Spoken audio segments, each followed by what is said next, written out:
ദൈവത്തിന് സ്തോത്രം. വെളിപ്പാട് പുസ്തകത്തിലെ 1 മുതൽ 22 അധ്യായങ്ങളുടെ സംഗ്രഹം. ഈ പുസ്തകം പ്രിയപ്പെട്ട ശിഷ്യനായ യോഹന്നാനായ ദേവദാസന്റെ പ്രത്യേകമായ ദിവ്യ വെളിപ്പെടുത്തലാണ്. പത്മോസ് ദ്വീപിൽ അവൻ പീഡനവും ഉപദ്രവവും സഹിച്ചു എന്നത് എല്ലാവർക്കും അറിയാവുന്ന ഒരു സത്യമാണല്ലോ. ആ സാഹചര്യത്തിൽ കണ്ട ദർശനങ്ങളാണ് വെളിപ്പാട് പുസ്തകം. ഈ പുസ്തകം ബോധിപ്പിക്കാൻ അത്യന്തം ബുദ്ധിമുട്ടുള്ളതാണെന്ന് പറയുന്നു. എന്നാൽ ഒരു ആത്മീയ മനസ്സോടെ ദൈവം ഇതിൽ പറഞ്ഞിരിക്കുന്നതിനെ ലളിതമായി മനസ്സിലാക്കുവാനും ബോധിപ്പിക്കുവാനും കഴിയും. അധ്യായം 1. ഈ അധ്യായത്തിൽ യേശുവിന്റെ തല മുതൽ പാദം വരെ അപ്പോസ്തലനായ യോഹന്നാന് വെളിപ്പെടുത്തിയ തന്റെ തിരുമേനി, ക്രിസ്തുവിന്റെ പൂർണ്ണതയാണ് ഇവിടെ വെളിപ്പെടുത്തുന്നത്. ഉത്തമഗീതം 5:10 മുതൽ അവസാനത്തെ വചനം വരെ 10 ഘടകങ്ങളിലൂടെ അവൾ തന്റെ പ്രിയനെ വർണ്ണിക്കുന്നു. നിങ്ങളുടെ ശരീരം ക്രിസ്തുവിന്റെ ശരീരമെന്ന് അറിയുന്നില്ലയോ എന്ന് പൗലോസ് ഇവിടെ ഓർമ്മപ്പെടുത്തുന്നു. ഞാൻ മരിച്ചവനായിരുന്നു, എന്നാൽ ഇതാ എന്നേക്കും ജീവിച്ചിരിക്കുന്നു എന്ന് യോഹന്നാനെ ധൈര്യപ്പെടുത്തും വചനങ്ങൾ. മരണത്തിന്റെയും പാതാളത്തിന്റെയും താക്കോൽ എന്റെ കൈവശമുണ്ട്. വലങ്കൈയിൽ കാണുന്ന 7 നക്ഷത്രങ്ങൾ 7 സഭകളുടെ ദൂതന്മാർ എന്ന് അപ്പോസ്തലന്മാർ. 7 പൊൻനിലവിളക്ക് 7 സഭകൾ. ഇതാണ് 1-ാം അധ്യായം. 2ഉം 3ഉം അധ്യായങ്ങൾ. ഈ അധ്യായങ്ങൾ 7 സഭകളെക്കുറിച്ചുള്ള സത്യം വെളിപ്പെടുത്തുന്നു. സഭകളുടെ കുറവുകൾ, സഭകളോടുള്ള ഉപദേശങ്ങൾ, സഭകളോടുള്ള മുന്നറിയിപ്പുകൾ, പ്രതിഫലമായ വാഗ്ദത്തങ്ങൾ, ജയിക്കുന്നവൻ എന്ന വാർത്തയിൽ ഇത് അവസാനിക്കുന്നു. 4ഉം 5ഉം അധ്യായങ്ങൾ. ഈ അധ്യായങ്ങൾ പഴയ നിയമത്തിലെ യഹൂദന്മാരുടെ കാഴ്ചപ്പാടിൽ സ്വർഗവും നിത്യവും എങ്ങനെയായിരിക്കും എന്നതിനെക്കുറിച്ചുള്ള യോഹന്നാന്റെ ദർശനങ്ങളാണ്. ഇവിടെ ഒരു സിംഹാസനം കാണപ്പെടുന്നു. അതിൽ പിതാവായ ദൈവത്തെ ഒരാളായിട്ട് കാണാം. യേശു, ഞാൻ ജയിച്ച് എന്റെ പിതാവിനോടുകൂടെ അവന്റെ സിംഹാസനത്തിൽ ഇരിക്കുന്നത് പോലെ ജയിക്കുന്നവനെ ഞാൻ എന്നോടുകൂടെ എന്റെ സിംഹാസനത്തിൽ ഇരിപ്പാൻ വരം നൽകും. ഈ സിംഹാസനം പിതാവിനും കുമാരനായ യേശു ക്രിസ്തുവിനും മണവാട്ടിക്കുമാണുള്ളത്. ഇവിടെ 24 മൂപ്പന്മാർ കാണുന്നു. ഇവർ മനസാക്ഷികാലത്തിലെ പരിശുദ്ധർ. 4 ജീവികൾ എന്നത് ന്യായപ്രമാണ കാലത്തിലെ പരിശുദ്ധർ. കണ്ണാടിക്കടൽ എന്നത് രക്തസാക്ഷികളെ കാണിക്കുന്നു. ദേവദൂതന്മാരുടെ എല്ലാ സൈന്യത്തിന്റെയും കൂട്ടത്തെയും കാണുന്നു. ഇതാണ് 4ഉം 5ഉം അധ്യായങ്ങൾ. 6-ാം അധ്യായം. ഈ അധ്യായത്തിൽ യോഹന്നാൻ ആദ്യത്തെ 6 മുദ്രകൾ പൊട്ടിക്കുമ്പോൾ സംഭവിക്കുന്ന കാര്യങ്ങളാണ് പറയുന്നത്. ഇത് ആദ്യ 3.5 വർഷ ഉപദ്രവ കാലത്തിൽ നടക്കുന്ന സംഭവങ്ങളാണിത്. 1-ാമത്തെ മുദ്ര വെള്ളക്കുതിര, 2-ാമത്തെ മുദ്ര ചുവന്ന കുതിര, 3-ാം കുതിര കറുത്ത കുതിര, 4-ാം കുതിര മഞ്ഞ നിറമുള്ള കുതിര.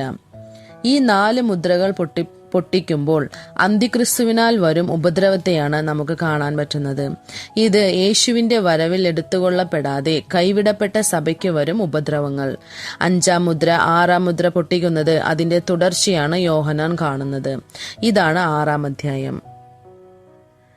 7-ാം അധ്യായം. ഈ അധ്യായത്തിന്റെ ആദ്യ 8 വചനത്തിൽ ഇസ്രയേലിന്റെ 12 ഗോത്രങ്ങളിൽ നിന്നുള്ള 1,44,000 പേരെ മുദ്രയിടുന്നതാണ് കാണുന്നത്. ഓരോ ഗോത്രത്തിൽ നിന്നും 12,000 പേർക്ക് മുദ്രയിടുന്നു. ഇതിൽ ഇവർ അടുത്ത 2.5 വർഷം എന്ന മഹോപദ്രവ കാലത്ത് രക്ഷപ്പെടുകയും പിന്നീട് 1000 ആണ്ട് വാഴ്ചയിലേക്ക് കൊണ്ടുപോകപ്പെടുകയും ചെയ്യുന്നു.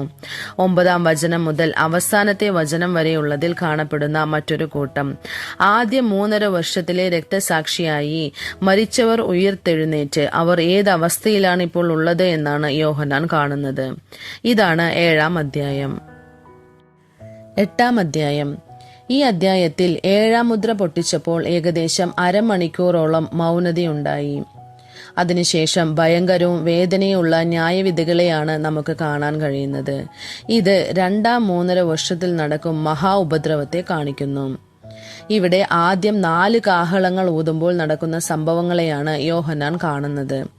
ഇതാണ് 8-ാം അധ്യായം. 9-ാം അധ്യായം. ഈ അധ്യായത്തിൽ 5-ാം 6-ാം കാഹളങ്ങൾ ഊതുമ്പോൾ നടക്കുന്ന സംഭവങ്ങളെയാണ് യോഹന്നാൻ കാണുന്നത്. ഇതാണ് 9-ാം അധ്യായം. 10-ാം അധ്യായം. 10-ാം അധ്യായത്തിൽ ഒരു ബലവാനായ മറ്റൊരു ദൂതനെ കാണുന്നു. ഈ ദൂതനിൽ നാം കാണുന്നത് ആശ്ചര്യമായ കാര്യങ്ങളാണ്. അവന്റെ ഒരു വലങ്കാൽ സമുദ്രത്തിലും ഇടങ്കാൽ ഭൂമിയിലും വെച്ചതായി യോഹന്നാൻ കാണുന്നു. അവൻ അത്യുച്ചത്തിൽ ആർക്കുന്നത് 7-ാം ദൂതൻ കാഹളം ഊതുമ്പോൾ എന്തെല്ലാം നടക്കും എന്നതിനെക്കുറിച്ചുള്ള മർമ്മങ്ങളാണ്. ഇതാണ് 10-ാം അധ്യായം. 11-ാം അധ്യായം. ഈ അധ്യായത്തിലെ ഹാനോക്കും ഏലിയാവും വരുന്നതായി കാണുന്നു. 2-ാം 3.5 വർഷമായ മഹാ ഉപദ്രവ കാലത്ത് അവരുടെ വൈരാഗ്യമായ സുവിശേഷ വേല ചെയ്യുന്നതായി നമുക്ക് കാണാം. ഇവരെ 2 വിളക്ക് തണ്ടുകളായി കുറിക്കുന്നു. ഉൽപ്പത്തി 5-ാം അധ്യായത്തിലെ ഹാനോക്ക് ദൈവത്തോടുകൂടെ നടന്നു. ദൈവം അവനെ എടുത്തുകൊണ്ടതിനാൽ അവനെ കാണാതെയായി. 2 രാജാക്കൾ 2-ാം അധ്യായത്തിൽ ഏലിയാവ് ജീവനോടെ എടുക്കപ്പെട്ടു. വേദപുസ്തകത്തിന്റെ നിയമപ്രകാരം എബ്രയർ 9:27 ഒരിക്കൽ മരിക്കുകയും പിന്നെ ന്യായവിധിയും മനുഷ്യർക്ക് നിയമിച്ചിരിക്കുന്നു എന്ന നിയമത്തിൽ ഇവർ ഈ കാലഘട്ടത്തിൽ വന്ന് മരിക്കുന്നു. അവരുടെ ശരീരം മഹാനഗരം എന്ന് പറയപ്പെടുന്ന വീതിയിൽ കിടക്കുമെന്ന് യോഹന്നാൻ കാണുന്നു. അവിടെ നമ്മുടെ കർത്താവും ക്രൂശിക്കപ്പെട്ടു എന്ന് എഴുതിയിട്ടുണ്ട്. യേശു 3-ാം നാൾ ഉയർത്തെഴുന്നേറ്റു. ഇവരും 3.5 ദിവസത്തിന് ശേഷം ജീവനോടെ എഴുന്നേൽക്കും. ഈ അധ്യായത്തിന്റെ 15-ാം വചനത്തിൽ 7-ാം ദൂതൻ കാഹളം ഊതിയപ്പോൾ ലോകരാജ്യത്വം നമ്മുടെ കർത്താവിനും അവന്റെ ക്രിസ്തുവിനുമായി തീർന്നിരിക്കുന്നു. 1000 ആണ്ട് വാഴ്ച സ്ഥാപിക്കുന്നതായും നമുക്കിവിടെ കാണാം. ഇതെല്ലാമാണ് 11-ാം അധ്യായം. 12-ാം അധ്യായം. ഈ അധ്യായം ആദ്യം 5 വചനത്തിൽ പുതിയ നിയമത്തിന്റെ കാഴ്ചയിൽ യോഹന്നാൻ ഒരു ദർശനത്തെ കാണുന്നു. സ്വർഗത്തിൽ കാണുന്ന ഒരു സ്ത്രീ, സൂര്യൻ, ചന്ദ്രൻ, നക്ഷത്രങ്ങളോടെ അവൾ വെളിപ്പെടുന്നു. മഹാസർപ്പം അവൾക്ക് വിരോധമായി നിൽക്കുന്നു. അവൾ പ്രസവ വേദനപ്പെട്ട് പ്രസവിച്ച ആൺകുട്ടിയെ സിംഹാസനത്തിലേക്ക് പെട്ടെന്നെടുക്കപ്പെട്ടു. ഇത് യേശുക്രിസ്തുവിന്റെ രഹസ്യവരവിൽ എടുക്കപ്പെടുന്ന സഭയെ കാട്ടുന്നു. മഹാസർപ്പത്തെ താഴെ തള്ളിക്കളഞ്ഞു. ഭൂമിയിലേക്ക് തള്ളിക്കളഞ്ഞ മഹാസർപ്പം കണ്ടിട്ട് ആൺകുട്ടിയെ പ്രസവിച്ച സ്ത്രീയെ ഉപദ്രവിച്ചു തുടങ്ങുന്നു. ഇത് 12-ാം അധ്യായം. 13-ാം അധ്യായം. ഈ അധ്യായത്തിൽ മൃഗം എന്ന അന്തിക്രിസ്തുവോടും 2 കൊമ്പുള്ള ആട്ടുകുട്ടി എന്ന കള്ളപ്രവാചകനും മഹാസർപ്പം ചേർന്ന് പിശാചിന്റെ തൃത്വം. അതായത് മഹാസർപ്പം മൃഗം എന്ന അന്തിക്രിസ്തുവും 2 കൊമ്പുള്ള ആട്ടുകുട്ടി എന്ന കള്ളപ്രവാചകനും ചേർന്നതാണ് പിശാചിന്റെ തൃത്വം. ഇവിടെ മൃഗം എന്ന അന്തിക്രിസ്തുവിനെ ഭൂമിയിലുള്ള എല്ലാവരെയും വണങ്ങി നമസ്കരിക്കണം എന്നാണ് ഈ 2 കൊമ്പുള്ള ആട്ടുകുട്ടി എന്ന കള്ളപ്രവാചകൻ നിർബന്ധിച്ചിരിക്കുന്നത്. ഈ മൃഗത്തെ വണങ്ങാത്തവർക്ക് പിന്നീട് സംഭവിക്കുന്ന ഭയങ്കരമായ ഉപദ്രവങ്ങളെയാണ് നാം കാണുന്നത്. ഇതാണ് 13-ാം അധ്യായം. 14-ാം അധ്യായം. ഈ അധ്യായത്തിൽ ആദ്യ 5 വചനങ്ങൾ സിയോൻ മലയിൽ കാണുന്ന 1,44,000 പേർ. ഇവരുടെ നെറ്റിയിലാണ് പിതാവിന്റെ നാമം എഴുതിയിട്ടുള്ളത്. ഇവർ ഭൂമിയിൽ നിന്നും മനുഷ്യനിൽ നിന്നും വീണ്ടെടുത്തവർ എന്ന് തുടർന്നുള്ള വചനങ്ങളിൽ കാണാം. 6-ാം വചനം തുടങ്ങി 13-ാം വചനം വരെ 3 ദൂതന്മാർ പറഞ്ഞ സുവിശേഷം അറിയിക്കുന്നതായി നാം കാണാം. ഇത് ആദ്യ 3.5 വർഷം നടക്കുന്ന സംഭവങ്ങൾ. 14-ാം വചനം തുടങ്ങി അവസാന വചനം വരെ 2-ാം 3.5 വർഷത്തിൽ നടക്കുന്ന സംഭവം. ഇതാണ് 14-ാം അധ്യായം. 15-ാം അധ്യായം. ഈ അധ്യായത്തിൽ 7 ബാധയുള്ള 7 ദൂതന്മാരെ തന്നെ അതോടുകൂടെ ദൈവക്രോധം നിറഞ്ഞവരായി യോഹന്നാൻ കാണുന്നു. 2-ാം 3.5 വർഷത്തിലാണ് ഇത് നടക്കുന്നത്. യഹൂദന്മാരുടെ കാഴ്ചപ്പാടിൽ 7 കാഹളങ്ങൾ ഊതിക്കഴിഞ്ഞാൽ നടക്കും അതേ സംഭവങ്ങൾ. ഇത് പുതിയ നിയമത്തിന്റെ കാഴ്ചപ്പാടിൽ 7 കലശങ്ങൾ ഒഴിക്കുമ്പോൾ നടക്കും സംഭവങ്ങളായിരിക്കുന്നു. ഇതാണ് 15-ാം അധ്യായം. 16-ാം അധ്യായം. ഈ അധ്യായത്തിൽ 7 കലശങ്ങൾ ഒഴിക്കുമ്പോൾ എന്തെല്ലാം സംഭവിക്കും എന്നതിനെക്കുറിച്ച് പൂർണ്ണമായും യോഹന്നാൻ കാണുന്നു. ഇതാണ് 16-ാം അധ്യായം. 17-ാം അധ്യായം. ഈ അധ്യായം പ്രതീകങ്ങളായിട്ടാണ് എഴുതിയിരിക്കുന്നത്. നേരിട്ട് ഇതിന്റെ അർത്ഥം മനസ്സിലാക്കാൻ പറ്റില്ല. പ്രതീകങ്ങളായിട്ട് മാത്രമേ ഇതിനെ മനസ്സിലാക്കാൻ പറ്റുകയുള്ളൂ. ഇത് വീണുപോയ സഭയെക്കുറിച്ചുള്ള ദർശനങ്ങൾ. ഇതാണ് 17-ാം അധ്യായം. 18-ാം അധ്യായം. ഈ അധ്യായം 17-ാം അധ്യായത്തിന്റെ ആത്മീകമായ ഭാഗത്തോട് ചേർന്നുള്ളതാണ്. അതായത് 17-ാം അധ്യായം വീണുപോയ സഭയുടെ ആത്മീകമായ ഭാഗമാണ്. 18-ാം അധ്യായം വീണുപോയ സഭയുടെ ഭൗമികമായ ഭാഗം. ഇത് നാം മുഴുവനായി വായിക്കുമ്പോൾ നേരിട്ട് മനസ്സിലാകുന്നതാണ്. ഇതാണ് 18-ാം അധ്യായം. 19-ാം അധ്യായം. ഈ അധ്യായം തുടങ്ങുമ്പോൾ തന്നെ മരിച്ചുപോയ സാക്ഷികളുടെ മഹാഘോഷം നാം കാണുന്നു. ഇതിന്റെ തുടർച്ചയായി കുഞ്ഞാടിന്റെ കാന്ത കല്യാണത്തിനായി തന്നെത്താൻ ഒരുക്കിയിരിക്കുന്നതായിട്ട് നമുക്ക് കാണാം. 11 വചനം തുടങ്ങി തുടർച്ചയായ വചനങ്ങളിൽ വെള്ളക്കുതിരയിൽ ക്രിസ്തു 7 വിധമായ അനുഭവങ്ങളോട് മണവാട്ടി സഭയോട് ചേർന്നിറങ്ങി വരുന്നു. ഇതിനുശേഷം അന്ത്യക്രിസ്തുവിന്റെ വാഴ്ചയിൽ അവർ യുദ്ധം ചെയ്യുന്നു. ഇതാണ് ഹർമഗെദ്ദോൻ. ഈ യുദ്ധത്തിൽ മൃഗവും കള്ളപ്രവാചകനെയും പിടിച്ച് ജീവനോടെ അഗ്നിക്കടലിൽ തള്ളിയിടുന്ന കാഴ്ചയാണ് ഈ 2 വചനങ്ങളിലും കാണുന്നത്. ഇതാണ് 19 അധ്യായം. 20 അധ്യായം.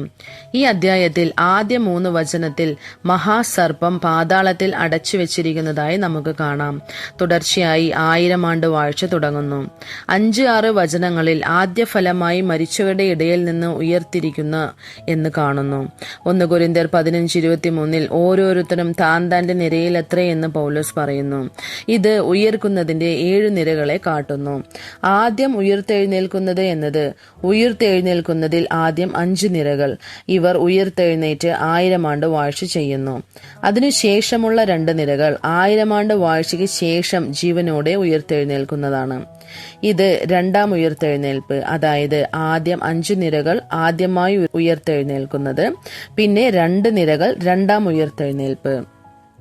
അതിനുശേഷം മഹാസർപ്പത്തെ അഴിച്ചുവിട്ട് ഗോഗ് മാഗോഗ് എന്നവരെ വശീകരിപ്പാൻ പുറപ്പെടുന്നു. വശീകരിച്ച ഈ കൂട്ടം മഹാസർപ്പത്തോട് ചേർന്ന് വിശുദ്ധന്മാരുടെ പാളയത്തെയും പ്രിയ നഗരത്തെയും വളയും. എന്നാൽ ആകാശത്ത് നിന്ന് തീയിറങ്ങി അവരെ ദഹിപ്പിച്ചു കളഞ്ഞു. ഇതിനുശേഷം വെള്ളസിംഹാസനത്തിൽ ക്രിസ്തു എല്ലാവരെയും ന്യായം തീർക്കുന്നു. ജീവപുസ്തകത്തിൽ പേരെഴുതി കാണാത്ത ഏവനെയും തീപ്പൊയ്കയിൽ തള്ളിയിടും. ഇതാണ് 20 അധ്യായം. 21-22 അധ്യായം. ഇവിടെ ഈ 2 അധ്യായങ്ങളും നിത്യതയെ വെളിപ്പെടുത്തുന്നു.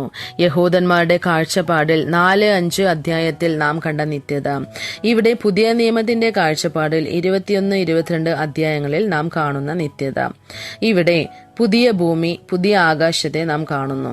പഴയ ഭൂമി പഴയ ആകാശം ഒഴിഞ്ഞുപോയി. ഇവിടെ പുതിയ യെരൂശലേം നാം കാണുന്നു. പഴയ യെരൂശലേം ഭൗമികമായ യെരൂശലേം നീങ്ങിപ്പോകുന്നു. ഇവിടെ സമുദ്രം ഇല്ലാതെയാകുന്നു. അതിനു പകരമായി അഗ്നികടൽ നമുക്ക് കാണാൻ സാധിക്കും. ഇതെല്ലാമാണ് 21-22 അധ്യായങ്ങൾ. ഈ 22 അധ്യായങ്ങളെക്കുറിച്ചുള്ള രത്ന ചുരുക്കങ്ങളെ നമ്മുടെ എല്ലാവരുടെയും മനക്കണ്ണിൽ പതിച്ച് ഈ 22 അധ്യായങ്ങളെ നാം വായിക്കുമ്പോൾ എല്ലാം എളുപ്പമായി മനസ്സിലാക്കുവാൻ സാധിക്കും. ദൈവം നിങ്ങളെ അനുഗ്രഹിക്കുമാറാകട്ടെ. ആമേൻ.